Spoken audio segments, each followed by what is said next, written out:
तकरीबन 2% कमी जो है वो मैं एक्सपेक्ट कर रहा था, और इससे ज़्यादा इसलिए एक्सपेक्टेशन नहीं रखनी चाहिए थी।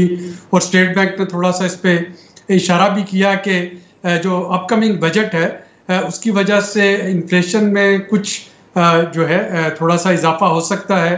टैक्सेस में रद्दोबदल या कुछ जीएसटी की अगर शरह चेंज होती है, या अगर पेट्रोलियम पे कोई जीएसटी लगती है, तो ये वो चीज़ें होंगी जो कि इन्फ्लेशन को थोड़ा सा ऊपर लेके जा सकती हैं। इसी तरीके से एनर्जी प्राइसेस जो है उनकी वॉलेटिलिटी, तो उसको मद्देनज़र रखते हुए स्टेट बैंक ने एक इंदिया तो दिया कि इन्फ्लेशन जो है वो कंट्रोल में है, और स्टेट बैंक के पास तकरीबन इस वक्त 8% के करीब की गुंजाइश जो है वो मौजूद है। हमारा जो इंटरेस्ट रेट है वो तकरीबन 8% इस वक्त पॉजिटिव था, जिसमें से कि तकरीबन 1.5% जो है वो रिलैक्सेशन दे दी गई।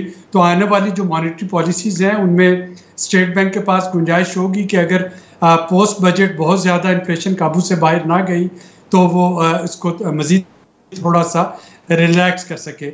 लेकिन हमें दूसरी चीज़ ये भी जहन में रखनी है कि इंटरेस्ट रेट सिर्फ इन्फ्लेशन को रोकने के लिए नहीं होता। ये हमारे जैसे मुल्कों में जो सेविंग्स हैं उनको डॉलराइजेशन रोकने में मदद देता है। लोगों के पास पहले तो वो प्रॉपर्टी खरीद लेते थे, अब वो बैंक्स में जमा करवा रहे हैं कि चूँकि उनको एक रीज़नेबल प्रॉफिट मिल रहा है, और अगर वो प्रॉफिट जो है वो कम हो गया तो फिर लोगों के पास एकदम से डॉलर खरीदने की जो है वो अर्ज जाएगी, जिसकी वजह से रुपए की कदर पे प्रेशर पड़ेगा।